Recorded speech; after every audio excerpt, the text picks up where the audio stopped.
ہوتا ہے. بندہ روحانیت کی ایک اور لیول پہ ہوتا ہے کہ میں جس ہستی کے سامنے پیش ہوا ہوں, میں جس مقدس جگہ پہ ہوں, میں عبادت کے علاوہ اور ایک وہاں پہ رحم, رحمت, برکت کے علاوہ بندے کے ذہن میں چیز ہی کوئی نہیں آتی. آپ سوچیں مسجد نبوی صلی اللہ علیہ وسلم کے اندر منصوبہ بنا کے گئے کہ یہاں پہ نعرے لگانے ہیں. کیسے بدبخت لوگ ہیں. تب شریعت یاد نہیں آئی تھی. مگر ایک معاملہ ان کا ذاتی معاملہ ہے, اس کا کیس بھی چلا, اس میں بھی شریعت دیکھ لیتے کیا کہتی ہے کہ کتنی دیر انتظار کرنا ہوتا ہے اگلا جو اب آپ نکاح میں انٹر کرتے ہیں.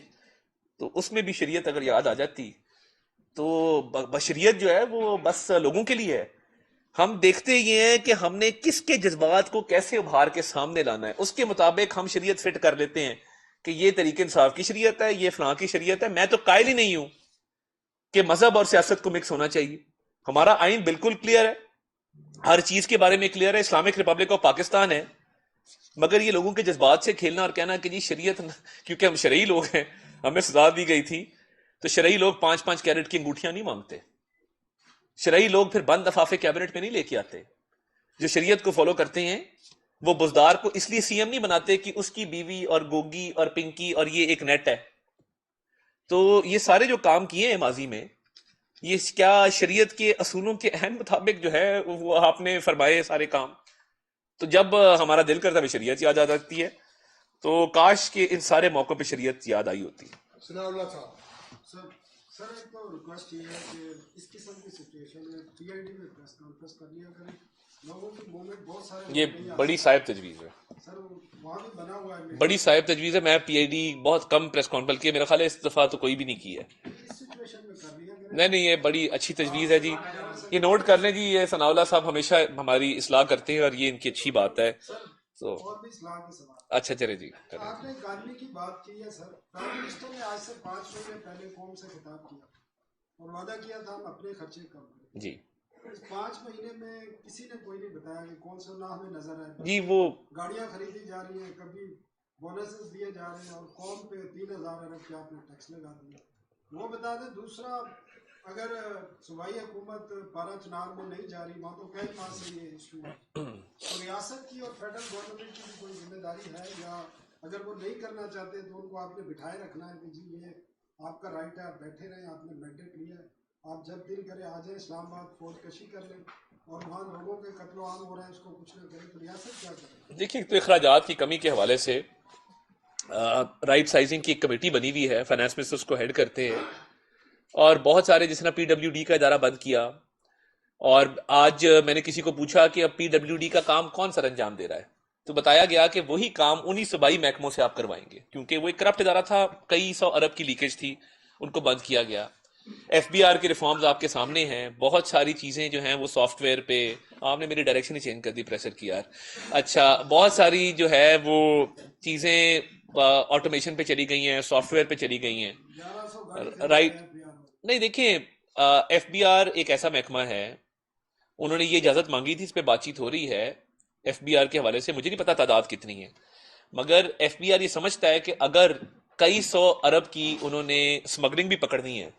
آپ کبھی جا کے گاڑی دیکھیں جو ان کے کسٹمز انٹیلیجنس کے افسر ہوتے ہیں نا, 92 ماڈل کی گاڑی, 88 ماڈل کی گاڑی, اب اسمگلر سے کیا مقابلہ کرنا اس گاڑی نے, اور وہ بھی اکثر نان کسٹم پیڈ. اب مسئلہ یہ ہوتا ہے کہ ایک شہید ہوا ہمارا بیچارہ جوان تھا کسٹمز کا, کیونکہ جب سے کسٹم نے اسمگلنگ روکنا شروع کی ہے, انہوں نے ان کے خلاف کارروائیاں شروع کر دی اسمگلرز نے. جوان بچہ 26-27 سال کا, ادھر ہری پور میں, ہم اس کے گھر گئے, پرائم منسٹر صاحب نے جا کے اس کے والد کو گلے سے لگایا. بات یہ ہے کہ جہاں پہ ریسورسز اس لیے خرچے جا رہے ہیں کہ اس سے ریسورسز کمائے جائیں گے, بچائے جائیں گے, اس پہ تو بات چیت ہو سکتی ہے, مگر میں سمجھتا ہوں کہ کئی 100 ارب روپے قوم کے بچائے گئے ہیں. ابھی ایف بی آر نے ایک سکیم پکڑا, 37 کروڑ روپے سے وہ جا رہا تھا کھربوں کے اندر, اور وہ جس افسر نے پکڑا موقع کے اوپر, اور پتہ نہیں کتنے سالوں سے یہ کاروائیاں ہو رہی ہوں گی, کوئی دیکھتا نہیں ہوگا. دیکھیں وہ تو بات بالکل واضح ہے. دوسرا دیکھیں, کئی صوبائی سبجیکٹس ہیں, ہم زیادہ انٹرفیئر اگر صوبائی معاملات میں کریں گے, پھر بات آئے گی جی 18ویں ترمیم خطرے میں ہے, کیا آپ گورنر راج لگانے جا رہے ہیں, پھر ایسے سوالات جنم لیتے ہیں. تو میں یہ سمجھتا ہوں کہ ہم بار بار تلقین کر رہے ہیں کہ آپ اس چیز کو دیکھیں, اور دیکھیں فوج تو وہاں کاروائی کر رہی ہے, فوج ایک فیڈرل فورس ہے, وہ وہاں پہ دہشت گردی کے خلاف جو معاملات ہیں, فوج وہاں پہ قربانیاں دے رہی ہے, روز دے رہی ہے. تو ہم ابھی بھی کہیں گے ہم تعاون کرنے کے لیے تیار ہیں. سی ٹی ڈی آپ کھڑی کریں, سیف سٹی کیمراز لگائیں, آپ لوگوں کی خدمت کریں, عوام کی خدمت کریں, آپ کو کس نے روکا ہے؟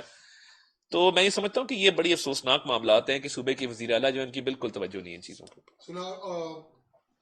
عثمان خان صاحب جناب والا میرا سوال یہ ہے کہ آئین اور قانون جو ہے مجھے آپ کو اور عوام کو سیاسی سرگرمی کی کھل کر کرنے کی اجازت دیتا ہے. تو کیا اگر پی ٹی آئی کی طرف سے آپ کو یقین دہانی کرائی جاتی ہے کہ پرامن جلسہ کرنے کی اجازت دے دی جائے تو کوئی آپشن یا پیشکش ہے کہ ان کو کوئی ایسا مقام دے دیا جائے کہ وہ اپنا جلسہ کریں, تقریریں کریں اور اس کے بعد چلے جائیں؟ اور نمبر 2 یہ کہ پنجاب میں وزیر اعلیٰ کے پی کے خلاف ایک مقدمہ درج تھا, ان کے وارنٹ گرفتاری بھی جاری ہو چکی ہے, کیا وہ آتے ہیں تو ان کو اریسٹ کیا جا سکتا ہے؟ دیکھیے, اگر یہ طارق صاحب آج آپ کا گھر جلا دیں, اور میں نے کہوں آپ نے کیونکہ عثمان صاحب کا گھر جلایا تھا تو میں آپ کو جو ہے وہ ثناء اللہ صاحب کے گھر کے پاس جلسے کی اجازت دے دیتا ہوں, پھر یہ ان کا گھر جلا دیں, پھر وہاں سے اٹھیں تو تیسری جگہ چلے جائیں, ان کو اجازت دیں کہ جی آپ وہاں پہ کر لیں, وہاں چوتھا گھر جلا دیں. آپ نے 9 مئی کو جو کیا, 9 مئی کے بعد آپ نے اس سے پہلے 2014 میں جو کیا, ایک مجھے آج بھی وہ خاتون اینکر جو ڈی ایس این جی کی چھت پہ چڑھ کے خدا سے پناہ مانگ رہی تھی کہ خدا کا واسطہ رو رہی تھی کہ میرا کوئی قصور نہیں, مجھے چھوڑ دو, ثنا مرزا, وہ مناظر آج بھی یاد ہے نا. اور دوسری بات یہ ہے, خواتین کے ساتھ بدتمیزی ہوتی ہے وہاں پہ, پتہ نہیں کیا کیا معاملات ہوتے ہیں ان کے دھرنے جلسے کے اندر. ان کے پرامن رہنے کی کوئی امید نہیں ہے. ایک دفعہ اسلام آباد آئے, وہاں پہ بھی گرین بیلٹ, اچھا جب کچھ نہیں ملتا درختوں کو آگ لگا دو. بھائی وہ آکسیجن پیدا کرے, درخت کو کیا آگ لگانے کی ضرورت ہے؟ کوئی نہ کوئی ہلا گلا کرنا ہے. پچھلی دفعہ پولیس پہ پتھراؤ کر دیا. تو دیکھیں, پرامن رہنے کی ان کی گارنٹی کون دے گا؟ یہ اپنی گارنٹی نہیں دے سکتے ہیں. اور اب جو بار بار کہہ رہے ہیں بات چیت کر لو, بات چیت کر لو, نہ مہنگائی سے ان کا سروکار ہے, نہ یہ چاہتے ہیں کوئی معیشت کے بارے میں بات کی جائے, نہ فورن ریلیشنز کے بارے میں بات کی جائے. بات ایک ہی ہے, ہمارے لیڈر کو رہا کرو. وہ عدالتی معاملات ہیں, عدالتوں میں جائیں, جا کے دیکھیں. تو دیکھیں, غیر قانونی پروٹیسٹ ہے, اس کی بالکل اجازت نہیں ہے. ہاں ایک آفر ہم کر سکتے ہیں, کریں پشاور کے اندر کریں. آپ کیوں نہیں کرتے ہیں؟ آپ نے پروٹیسٹ ہی رجسٹر کروانا ہے نا, اپنا میسج دینا ہے, پشاور میں کریں, جا کے اپنے صوبے میں کریں. وہاں کیوں نہیں کرتے ہیں؟ مقصد یہ ہے کہ ہم نے ایک تاثر دینا ہے کہ جی ایک صوبے کی فورس نے اٹھ کے دوسرے صوبے پہ حملہ کر دیا, وفاق پہ حملہ کر دیا. تو یہ ساری تخریب کاری ہے, اور اس کے پیچھے ایک ان کی منصوبہ سازی ہے. یہ لاشیں گرانا چاہتے ہیں جس کی اجازت نہیں دی جائے گی. طارق عزیز صاحب نیو ٹی وی سے. دیکھیے, وزیر اعلیٰ جو ہے وہ, ایک تو یہ بات بڑی کلیئر ہے کہ ان کی اپنی پارٹی کے لوگ نہیں چاہتے کہ ان کا لیڈر باہر آئے. ان کی بہت بہاریں لگی ہوئی ہیں, اور یہ چاہتے ہیں. دیکھیں, علی امین جتنا کھل کے پھرے گا, جتنی باتیں کرے گا, ہمارا فائدہ ہے. اس کی نااہلی کھل کے سامنے آتی ہے, ایکسپوز ہوتا ہے, تو وہ کیا کریں گے اس کو پکڑ کے. طارق عزیز صاحب نیو ٹی وی سے. 1 منٹ, طارق عزیز صاحب نیو ٹی وی سے. یہ اپنا علی امین صاحب سے ایک بڑے صوبے کے گزرا ہے, انہوں نے کئی دفعہ سرکار کے اوپر حملہ بھی کیا ہے, اب بھی کوشش کر رہے ہیں, اور بھی جو ظاہر بیانات ہیں اور آپ اس کا تماشا دیکھتے ہیں کہ گورنر آج بنائیں گے, ان کو راستہ رکھے گا.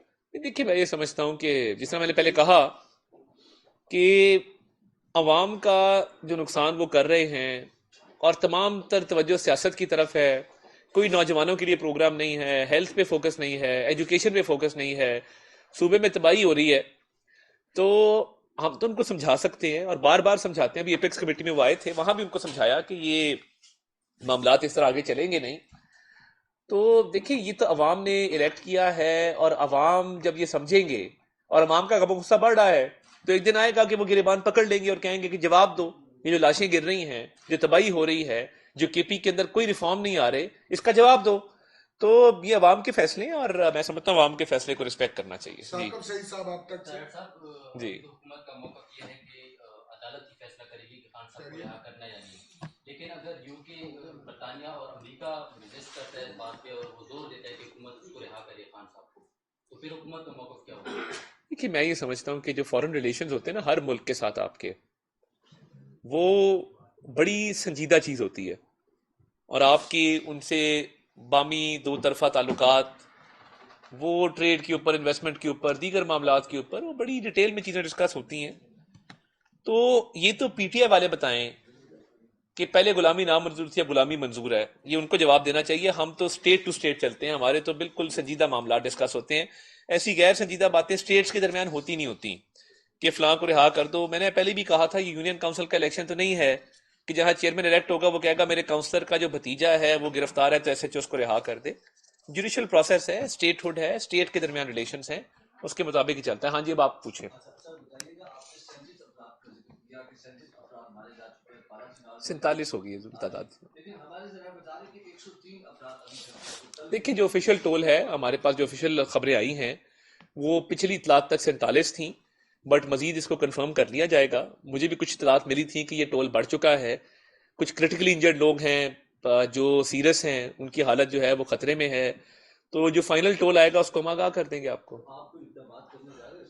دیکھیے دہشت گردی کے خلاف جو جنگ ہے یا اس طرح کا جو وائلنس ہوتا ہے اس کے خلاف جو اقدامات ہیں, پاک فوج بھرپور جو ہے وہ دہشت گردی کے خلاف جنگ میں سرگرم ہے.